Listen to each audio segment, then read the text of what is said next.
Hi, everyone. I'm Michaela Morris. For those of you guys who I have not met, I just joined the board of AMA Phoenix in July. So I am the new VP of programming. I'm very excited to be here and to help, with the help of Taylor and some others of leading the programming for AMA Phoenix. So we're very excited to have you all here.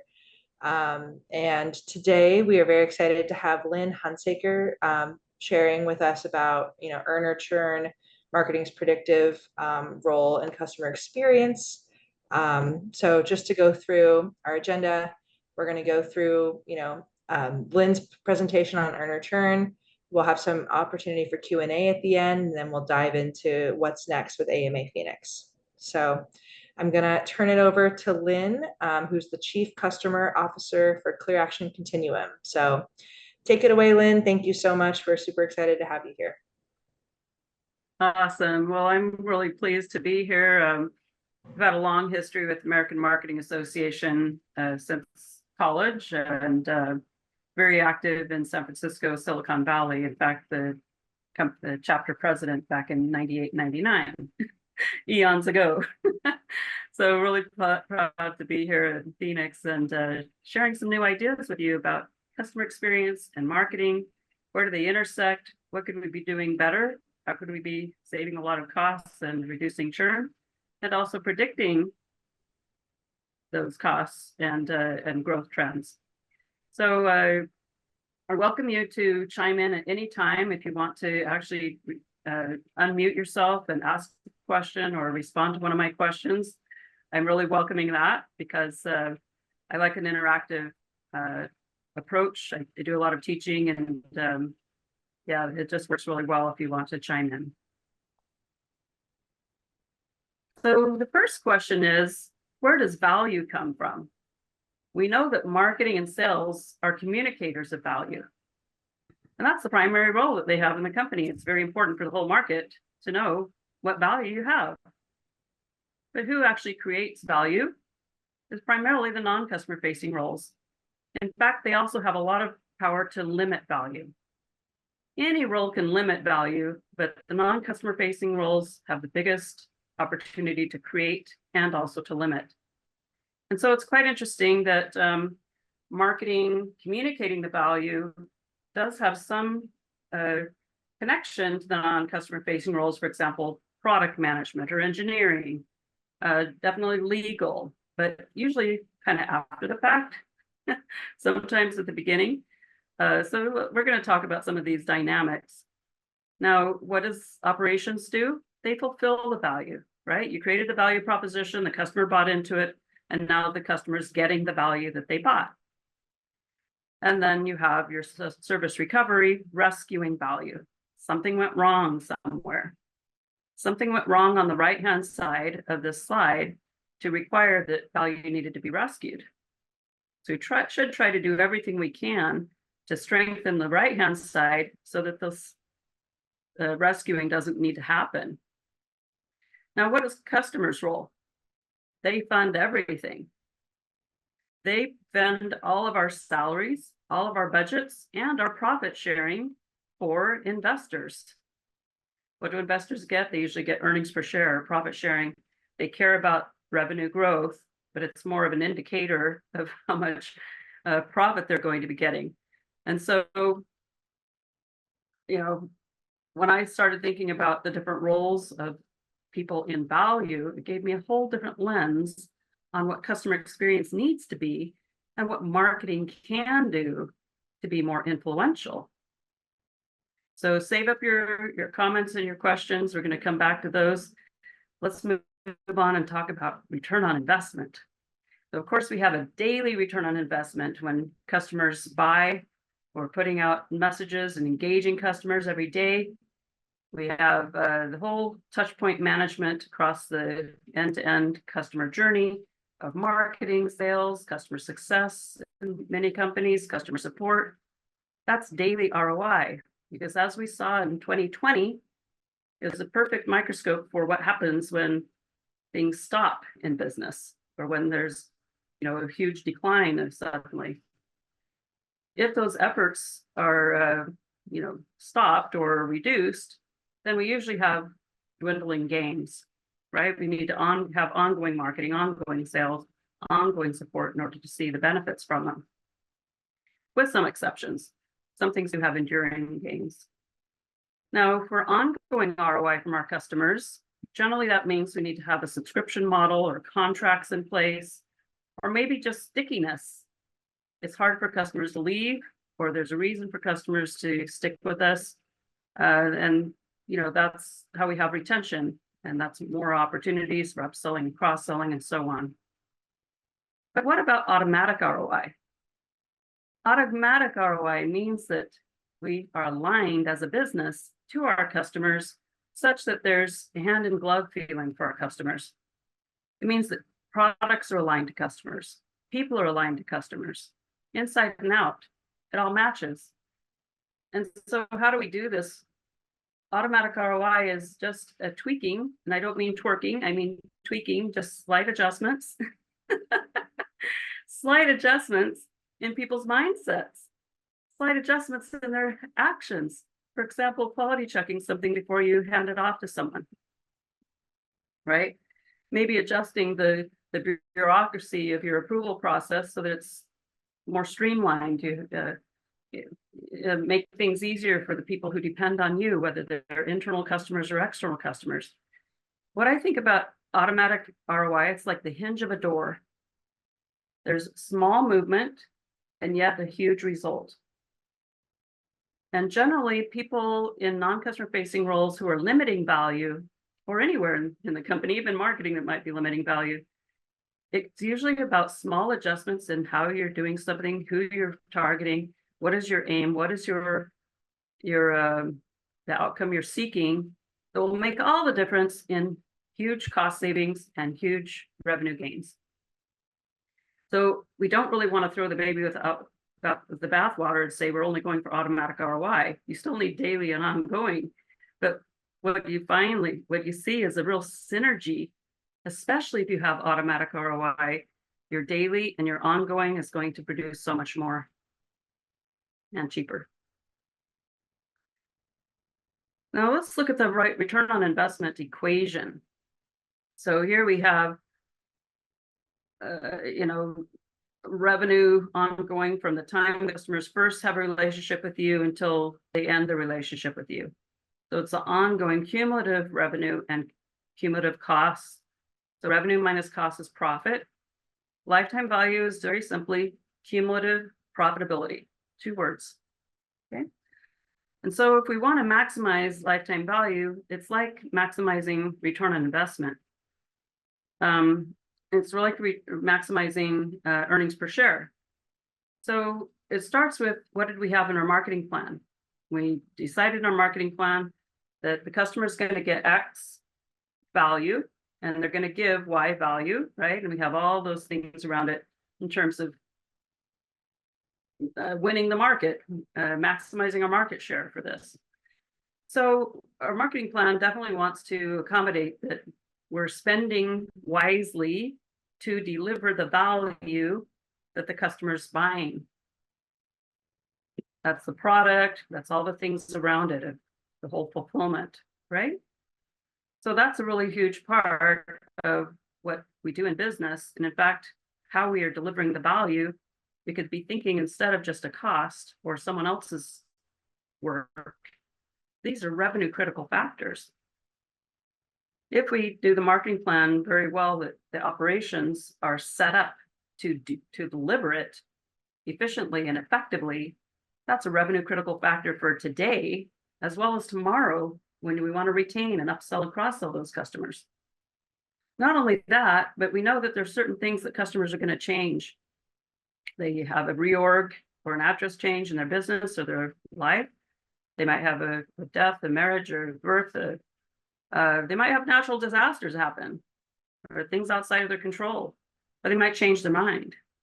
And so we can anticipate that these things are going to happen and try to set up in our marketing plan and coordination with the rest of the company, all these value contributors, to anticipate those things and have them efficient.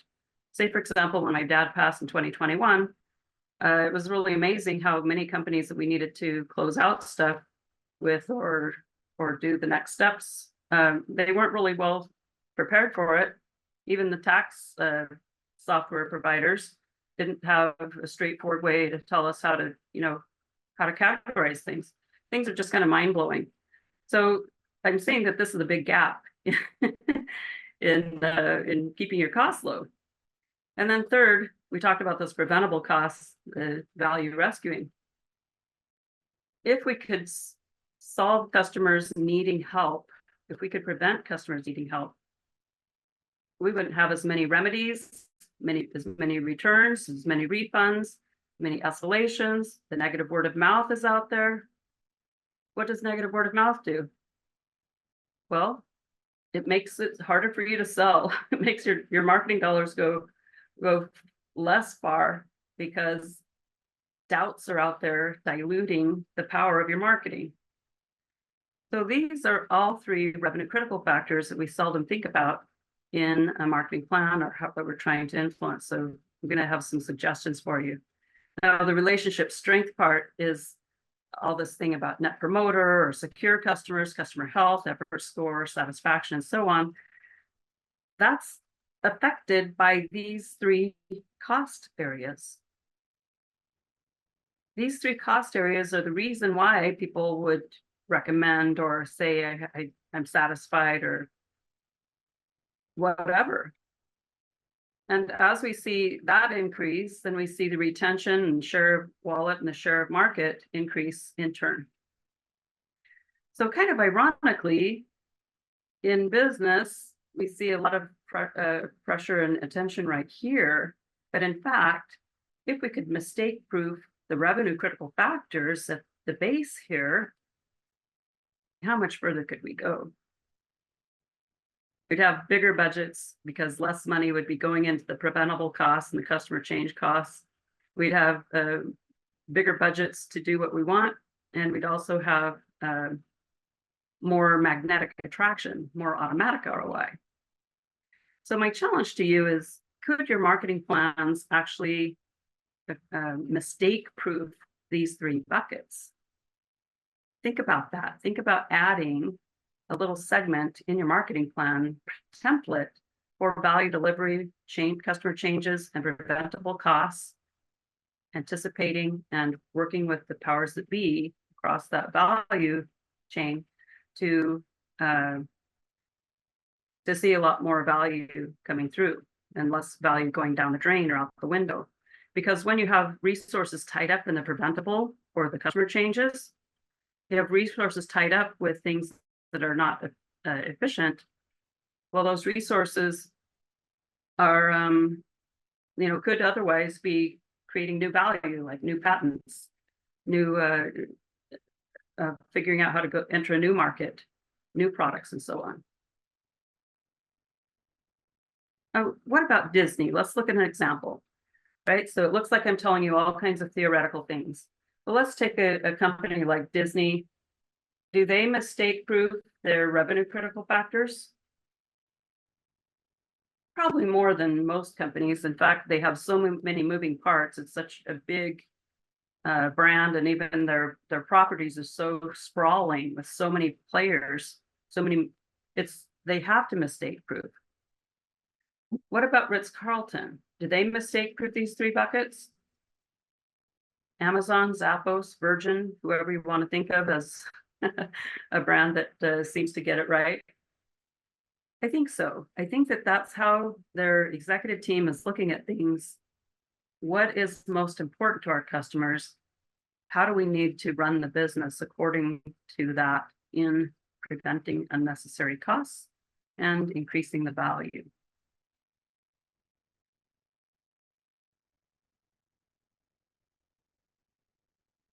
All right, so what is customer experience? It's whether what they get meets or exceeds their expectations.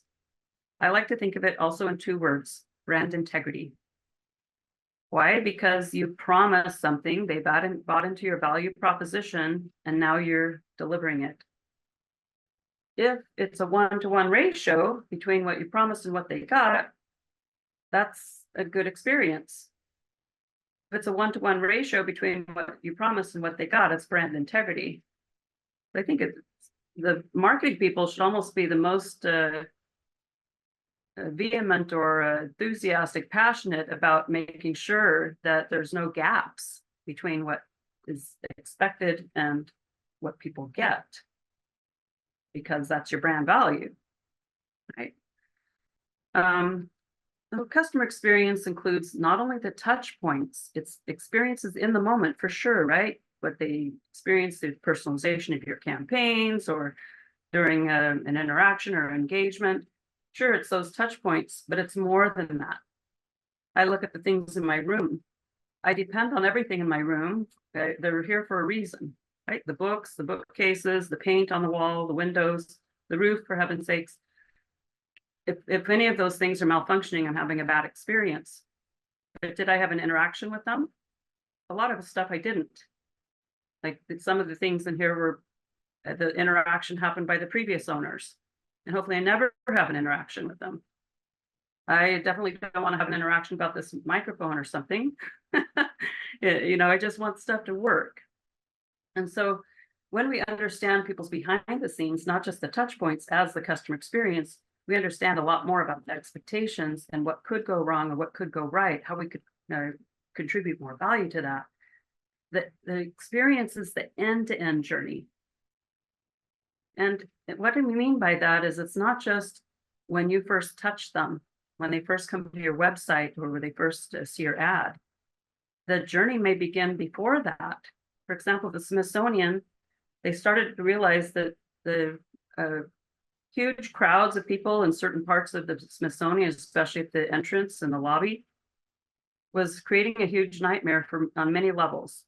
But if they could get the word out to the schools and the homes before people went to the Smithsonian about what to expect and how to, you know, what places to look for and where to go when they first got there and all this, when they left, it really changed the whole flow of things. When I go to get a new computer at the store, I see some table tents by Intel. Intel doesn't make computers, but they make the insides of the computer, the processing, right? The processor. And so they're also being proactive in helping me understand what I need to do. So the end-to-end journey goes beyond where you think it starts, but it also goes beyond where you think it ends.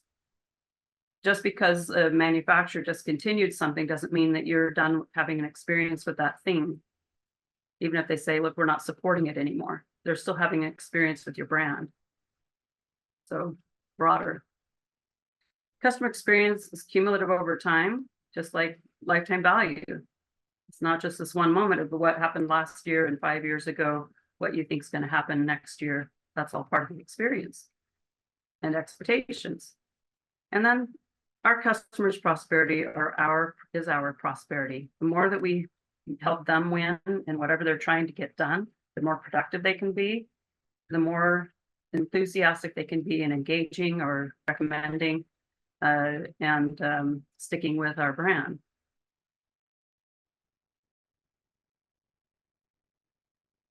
So when we talk about customer experience management, it's really about trying to drive a one-to-one ratio, delivering 100% what was promised. Wouldn't that be great if our marketing plan just went lickety-split? All the gains would happen at hardly any cost except for delivering what was promised. That would be wonderful.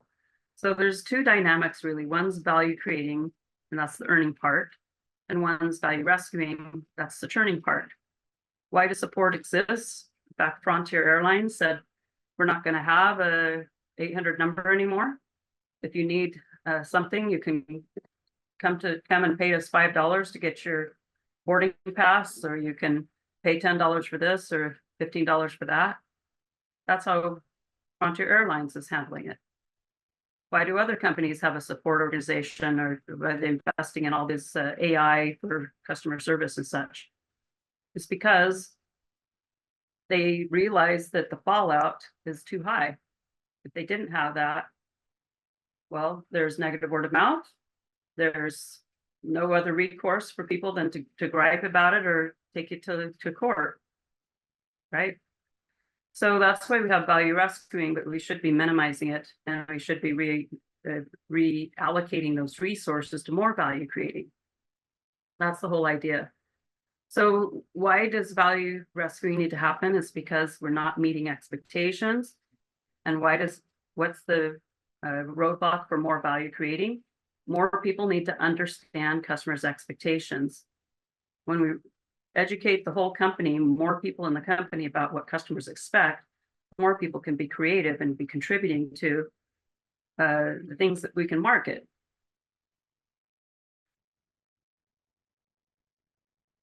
I just want to break down this very popular metric, Net Promoter Score, in the earn and churn categories, because essentially what this score is saying is very simple. You have promoters, the people who are giving you a 9 or 10, minus the detractors, with people who are giving you a 0 to 6. We're totally ignoring the 7s and 8s because we figure they're middle of the road, they're on the fence. So net means, what's the net? How many promoters are offsetting the detractors? Your promoters are giving you positive word of mouth. Detractors are probably giving you negative word of mouth. You don't even know if your promoters are really giving you positive word of mouth. They say they would be inclined to, right? We don't know if they're actually doing it, or how enthusiastically, or how many people they're telling. But the score says, how much does positive word of mouth make up for the negative word of mouth that's out there? And it's assuming that negative word of mouth is the same emotion, volume, and duration as the positive word of mouth, which probably is not true. Almost everyone agrees that negative word of mouth has higher emotion, higher volume, and longer duration than positive word of mouth.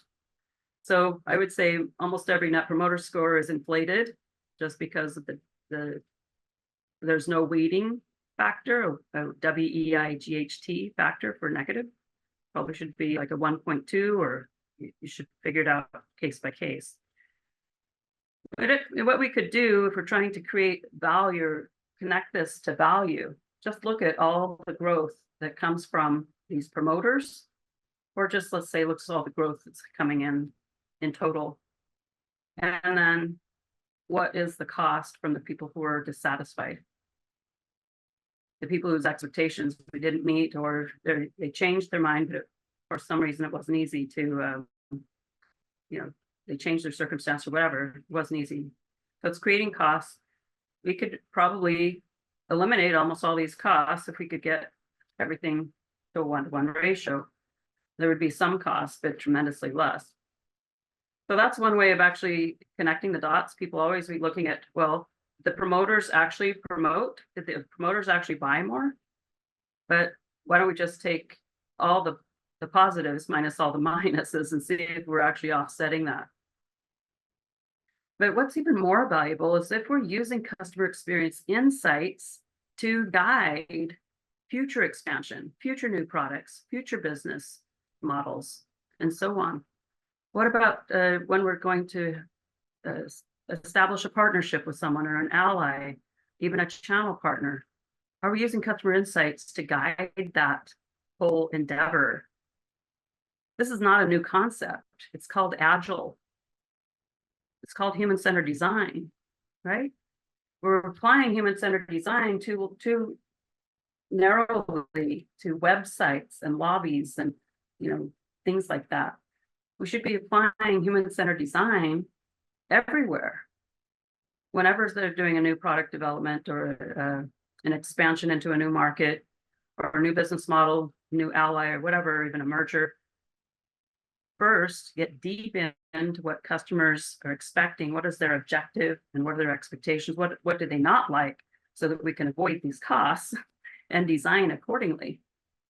And not only that, as we move forward in our development of these things, we need to check our assumptions over and over, because when we figure out early where we're failing, we can end up with a lot more success. That's the idea of agile design. Agile doesn't mean just fast. It means human-centered and checking your assumptions, having feedback loops continually. What about cost containment? Couldn't we do the same thing whenever we're re-engineering a process, looking at a policy, reorganizing stuff to be more efficient, instead of going immediately to raising prices, instead of going immediately to shrinking value? Right? You go and you go to get some yogurt or cottage cheese, and it's a smaller container than it was last year. Same price, okay, but smaller container, you know, that's shrinkflation. Skimpflation is where they're cutting the value, the quality. You know, some things are lower quality, especially say fast food. Fast food is a really big example of this because in the past 15 years, the prices in fast food across the US has increased 50% higher than inflation. True story. Inflation itself has increased 20.8% from March 2020 to March 2024. So whatever it cost you in 2020, $1,000, now costs you $1,208. Why? Because we're not paying attention to customers' expectations in driving these things. We're not using customer insights enough to drive these growth things. So who has the customer insights? Marketing has quite a lot, maybe not all of them. Support has quite a lot. We're not harvesting it. They're recording those calls for quality purposes, which I think are actually legal purposes. They can take you to court if you bail out and you don't pay your bills, or they're left to holding the whatever.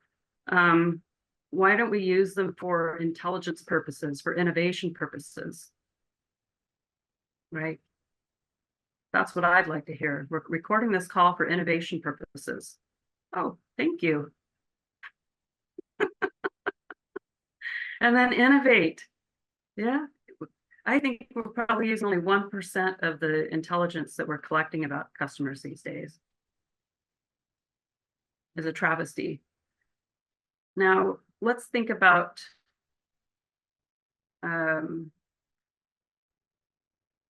gold metrics. Gold metrics are 4 metrics that you focus on that it actually gets the wheel rolling for everything that you care about. So say, for example, we take the example of fitness. If I want to be fit, I can get a miracle pill. I can weigh myself every hour, which is kind of like voice of the customer. Let me check in with the customer every hour, every day. I can wear vertical stripes. I can get a body wrap. I can wear Spanx. I can do fasting or smoking, and I can feel like I'm looking more fit. But in fact, those are false indicators of fitness. They're not really meaning that I'm fit. None of it is. These are unsustainable. I have to do it every day, or, I don't see anything.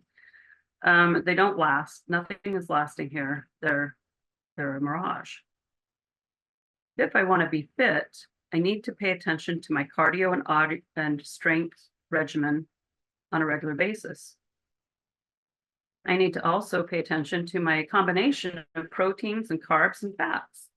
Yes, even fats, that's required, but it needs to be the right combination. And if I'm actually eating right, I can do my cardio and strength better. If I'm not eating right, then it's really hard to do the exercise itself. If I'm not getting good sleep, it's hard to eat right or exercise right. And if I'm not managing my stress, all of the above is hard, right? So if I wanted to get to the root cause, I would really work more on healthy management of stress, which would then feed into good sleep, eating right, and exercising well. If I were monitoring my progress in each of these criteria, these success factors, I would have a true indicator of whether my fitness should be increasing. So I could just go check in with a doctor who does what they call the body index, body mass index or something, every quarter, and just go and see what are my chances, like roll the dice. But better if I'm actually monitoring how well I'm managing my stress, how well I'm sleeping, and so on, right? by monitoring these, I can almost predict what the doctor's going to say when that procedure is done. So this is the result, but these are the leading indicators. And that's the magic of what I call gold metrics, my invention. So how gold metrics work, we're looking at this customer lifetime value equation from a little different perspective. We're looking at 4 gold metrics: customer inspired growth. Remember the net promoter, all those opportunities to have customer insights at the basis, at the start, and as check-ins for developing products in markets, partnerships, and so on. That's what we mean there. Getting it right the first time, customer inspired growth. Then we have customer inspired performance. How many groups in the company think they're doing a good job because they're doing business as usual? That's how our industry always has done it. Or I'm a smart person, or this is going to get me ahead. But in fact, it's a domino effect of screw ups to actually cost the company in multiples because they're oblivious. Either they don't want to know or they just don't know. And so there's a lot of things in performance, especially quiet quitting. Huge reason for dropping the ball, less coordination, less collaboration, less value creation. We have a lot of performance gaps that are getting in our way of full value from our marketing budget. What about if every strategy in the whole company, even IT, HR, facilities, procurement, used customer insights as the basis for that strategy?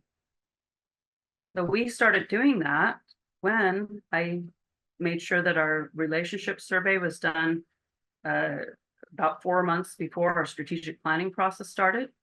And in those next 3 months, I went and my team met with every single account team in the world, across Asia, across Europe, Americas, across all our product teams, our support functions. We had them do a 1-day workshop where they were working on the biggest contributor that they had to the overall index, like net promoter or likely to rebuy, overall satisfaction. We actually combine those to create our own index, recommend, rebuy, and overall stat. We use that as the correlation in a correlation analysis to understand what the key drivers were. So for one product line, it might have been responsiveness. For another product line, it was equipment uptime. For another product line, it was empowerment or something. And so in these 1-day workshops, they were getting down to the root cause by doing the Pareto chart, 80-20 rule, the 5 whys. Let's get to the root cause. And therefore, they were working on that. And when we had the strategic plan process start 2 months later, guess what was top of their mind? What's working well for customers and what's not working well for customers? Where are the value opportunities and where are the cost saving opportunities? And we did that for many years. In fact, because we had every single account team and product line with their single page strategies, two of them from each workshop, because they had 2 key drivers, two breakout groups, more than 50 of these workshops. That means over 100 action plans were happening in the same year to improve customer experience and reduce the costs. 100 action plans every year for years, year after year after year. And that's how we save millions of hours and dollars for ourselves and for our customers, increase their trust and increase this lifetime value. So the efficiencies, right? Using customer insights efficiencies. What does this translate to? Right the first time. Stopping chronic issues. Really getting to the root cause of it and saying, we never really want to see that issue crop up again for customers. We solve it once and for all. If you don't, then there's no end in sight. So this actually freed up our resources. It freed up our customers. They weren't having to spend time. There was one presentation I saw from Verizon. This was a vice president of a certain region in the US at a CXPA conference. He said, we noticed that customers were contacting us about some things that we could allow them to control or to see themselves. And so we put that into the customer portal, and we measured how many hours customers are spending in the queue for those issues when they called, and also the length of the calls. When we flipped the switch, the portal was open.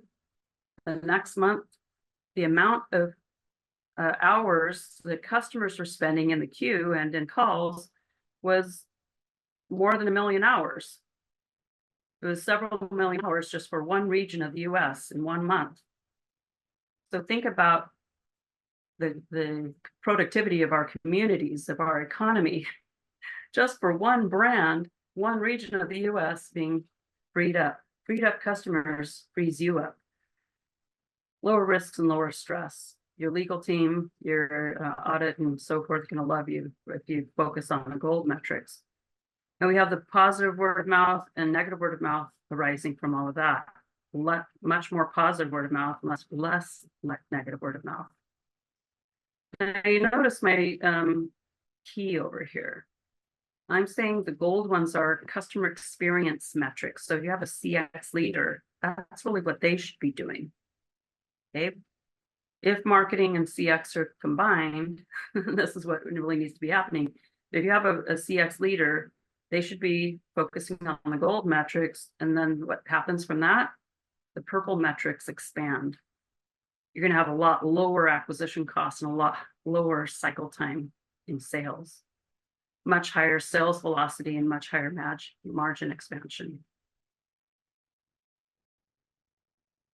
You're using customer insights. So customer service is giving you more value. Customer service is a value to you because they're turning around that potential churn.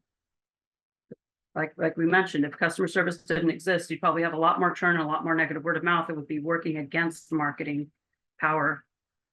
So what you see from the gold metrics is that everything we care about in marketing actually expands. It blossoms when the gold metrics are a managerial focus. And I'm really interested in your comments, so I'm just going to keep going, and so we have a few minutes left for those comments. Customer experience inspired growth. Let's just take a quick look at that, how it would work. So we're looking at the margin from your growth efforts that are using CX Insights compared to the margin of your growth efforts that are not using CX Insights. Or we could measure this several different ways, but let's just start with this because it's simple. Certain growth efforts are using insights and some are not. For example, you might have had a new product introduction that was using human-centered design, and you could look and see, well, how much support was needed from that when they used human-centered design. Those products probably had a lot less support requests. So what about services or markets that you were using human-centered design, really doing a deep dive on the customer expectations and creating the marketing plan, operational plan to match that? Was there a market difference in how quickly you got traction in that market, or how quickly the product went through its life cycle phases to be really the winner in the market? So those are some ways that we could be looking at that. Now, what happens in real life is when we use the human-centered design and growth efforts, we have right the first time to a greater extent than otherwise. The right the first time translates into more positive word of mouth because there's nothing to complain about. People are going to stick with you longer because you're first to market, you're winning that, or maybe you're not first to market. Let's say Apple's iPod was not first to market. There were very well established MP3 players at that time. SanDisk was one, very well established. It was an old market in a way, but when they came out with iPod, it was right the first time in the fact that they were breaking open a new customer expectation. The expectation was, can I buy one song at a time instead of buying an album? That was what made the iPod a huge success. And so they definitely did get longer tenure and things like this. In Apple's case, from the iPod sales soon outpaced the computer sales at Apple. that was a turning point. Really interesting. So you free up your own resources and you have a lot more ability to grow. Think about all the extra marketing budget you could have wasn't being tied up with all the snafus happening operationally. So what are the keys to this? I have 4 keys. One is establishing a customer lifetime value mindset. Think about that. Are we just thinking about right now? We're just thinking about my own turf, or is everyone in the company thinking about, wow, how am I contributing to lower costs, longer relationship, longer, higher revenue? We're only looking at the revenue for the most part, and then kind of blindly slashing costs. It seems it's not really a customer lifetime value mindset. Championing customer experience insights for every growth endeavor. I've already talked about that. Ensuring realistic expectations of customer acquisition. What if the ideal customer profile was figured out between business development and support? If you were connecting the dots between lucrative spending power, which business development is only looking at lucrative spending power, but also ease to serve. Is that particular type of customer, that segment, not costing us a lot presently? Or have we done expectations research to understand whether our operations would are a good fit for them? Is it a sweet spot, or is this bringing them into our company is actually going to create more costs because the expectations are high or a mismatch for our strengths? So this I see as the starting point. The starting point is figuring out who are the right people to target and to attract and to retain. The second point is getting your products right? So if you have your products right and your market right, that would be the huge key. And then finally, making sure that your engagement is thinking of the long term. Because what drives trust is consistency. Consistency that people see and feel across time, across locations, across people, and across products. Consistency. That's what's going to drive your brand value, your brand strength and reputation strongest. So those are 4 keys that I actually walk through people in what we call masterminds. So these gold metrics set up everything for higher results. Better reputation, ease of work, ease of business, revenue, profit, market share, lifetime value.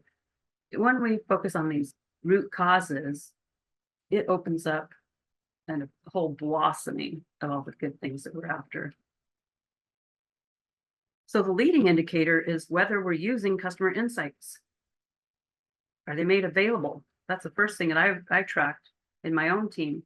Are we making customer insights available to these support functions, to these account teams, to these product lines, these partners, suppliers? Are we making those insights available to them in ways that speak their language, that don't bog them down with all these extra charts and whatnot? It really doesn't matter for them. Just focusing them on the 2 things that they need to do. 2 things they could do to reduce costs and or increase value. Give them the picture and show them how to do human-centered design so that they can be using customer focus practices whenever they're creating something, whenever they're making decisions. We empower the whole company. Then you track how much you're saving. That's what I was talking about, which growth endeavors were using insights and which ones weren't, which cost efficiency things we're using, which ones weren't. You can track the progress. We did this. We tracked the progress that each group was making and in total. And then finally, you have your results. So that's like the fitness, my body mass index, right? So I could see, am I managing my stress? Am I seeing that I'm eating well? Am I exercising well? Am I actually having a higher fitness capability in a gym? Only I could lift certain number of pounds last month, and now I can lift 20 more pounds this month, and so forth, right? So the question for marketing is, how can your marketing intelligence inspire growth efforts, efficiency efforts, strategies, and performance? can you establish a CX leader to help marketing wrangle all that? Instead of what we're currently doing these days is we're setting up CX leaders, which is essentially a CRO or a duplication of marketing, a CMO, a CXO. I mean, they're all the same. It's all just a muddle. But I see a very clear path that the CX leader should be driving this so that what marketing is doing is skyrocketing in power.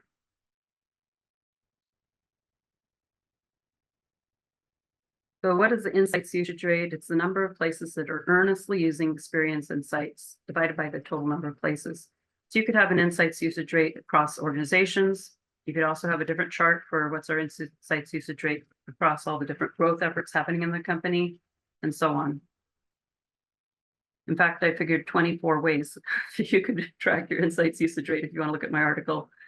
So if we want automatic ROI, how can we monitor how much our market intelligence is used internally, not just externally, right? There's share of voice concept externally. What about share of voice concept internally? Okay, 2 more slides, I think it is. We were just asked if you could post that particular link. Not sure if it's embedded in the slides or not. Which link? The article? Yes. Customer Think? Yeah. So customerthink.com, you can easily just look on the sidebar and look for the #1 author, and it's me. So just click that and then you can find these articles. Okay.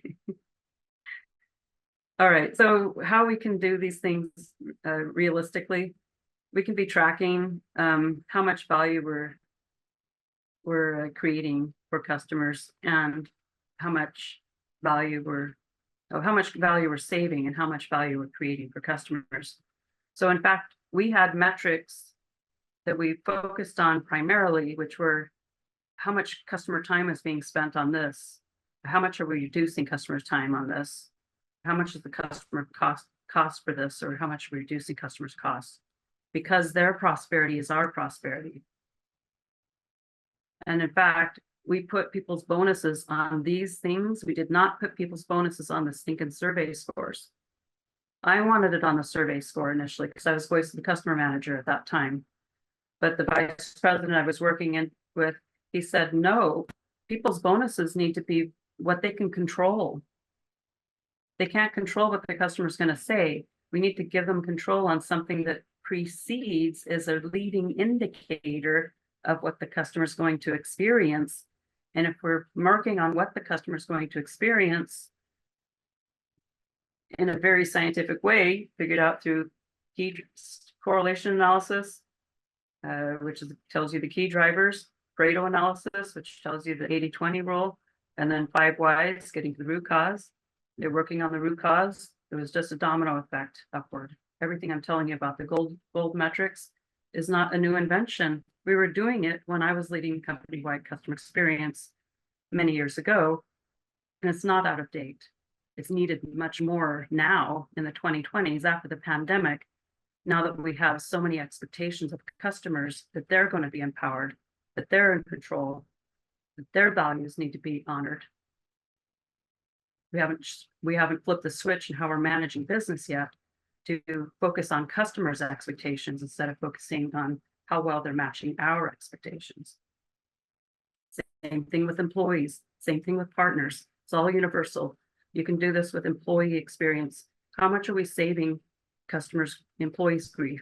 How much are we creating value for employees if we're trying to manage the business in the marketing department or in any department or as a whole in the organization? So a gold metric is what you can, and a leading indicator is what you can monitor before customers' experience in your decisions and your handoffs. So how can you incent mistake proofing in the marketing department and maybe in the rest of the company?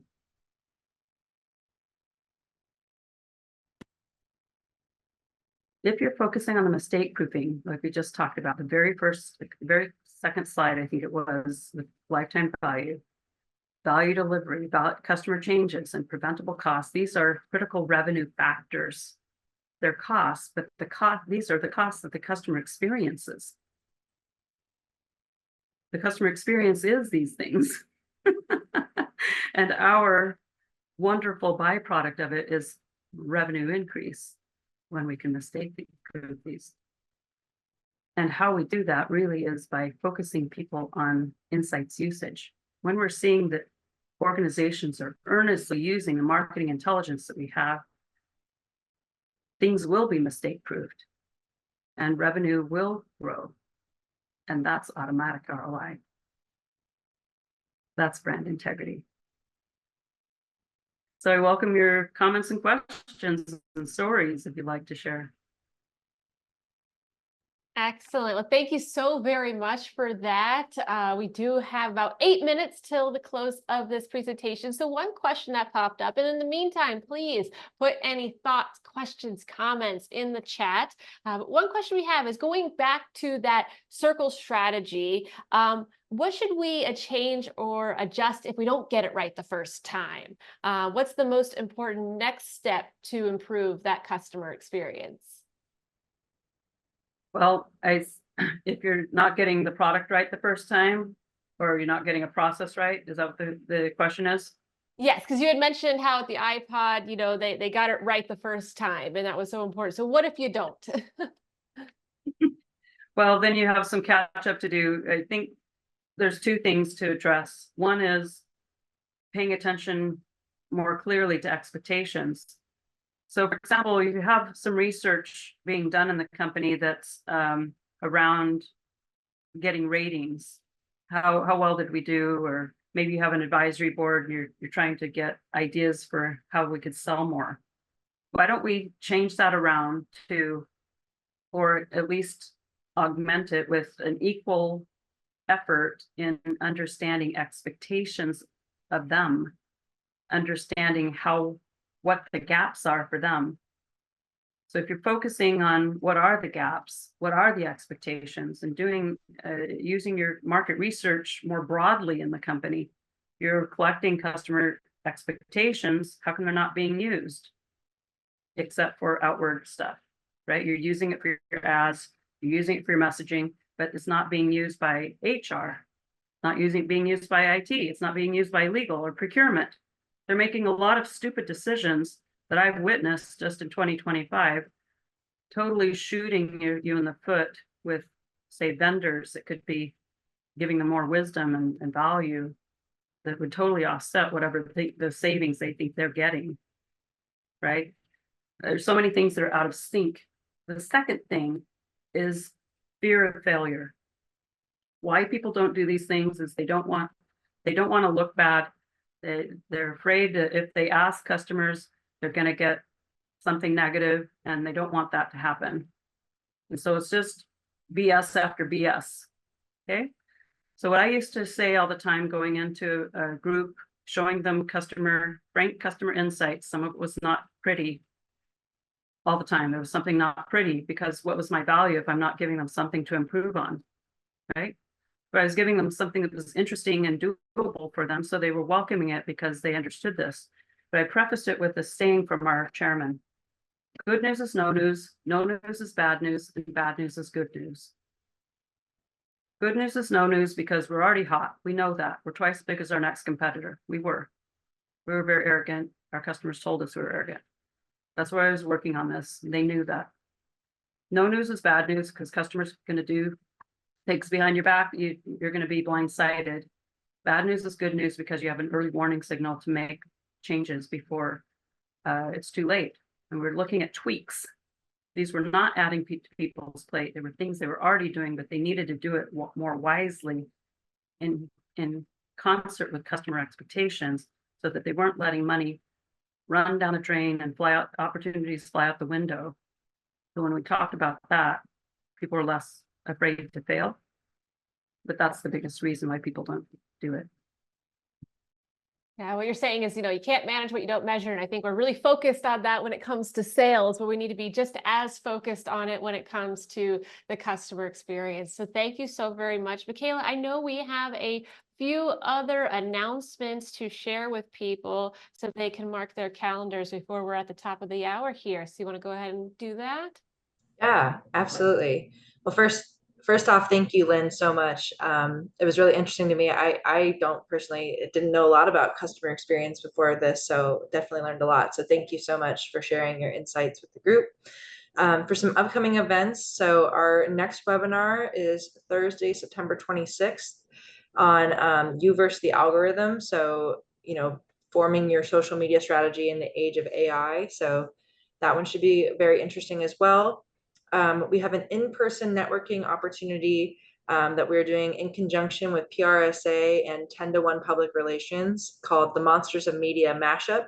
So it's right before Halloween. So, showing up in costume is optional but encouraged. But we'll send more information about that coming up too. And then also we will be sending out a date soon for the Mingle Bells holiday party that we do in conjunction with many other marketing associations around town. So we have lots of great events coming up. We are also looking for some open opportunities for volunteers on the board and also on the programming team. So if you are interested in potentially being involved in such a great organization, you're welcome to scan the QR code, learn more about those open roles as well. And then we have a few QR codes coming up. So we also, have our job board. So if there's any, if you want to update your resume or just see what roles are out there in the local area, feel free to scan this code as well. And then I think our last QR code, because we have multiple. Becoming a member today is also really important. We would love to have you guys, if you're not a member already, consider joining AMA Phoenix, where there's many other, online trainings such as this one, and many other opportunities and benefits as well. So if you are considering it or thinking about it, we would love to encourage you to, to join us. There is one more QR code. Here it is. So we really appreciate if all of you would consider taking our post-event survey. It'll also come from an email as well after the event, but it helps us as we're continuing, especially in my role of trying to, curate content that is really interesting and that is engaging with what you're doing in your industry, bringing in different kinds of speakers, just getting feedback on how the event goes. So we'd really appreciate your participation in this one. All the QR codes matter. This one's my personal favorite. And we hope that you join us for other events and continue to encourage your colleagues and friends to join us for these events going forward. Excellent. Well, with that, we thank you all for being here and we hope you have a fabulous rest of your day. Thank you again, Lynn. Thank you again, everyone in the AMA board, and we will see you all again very soon.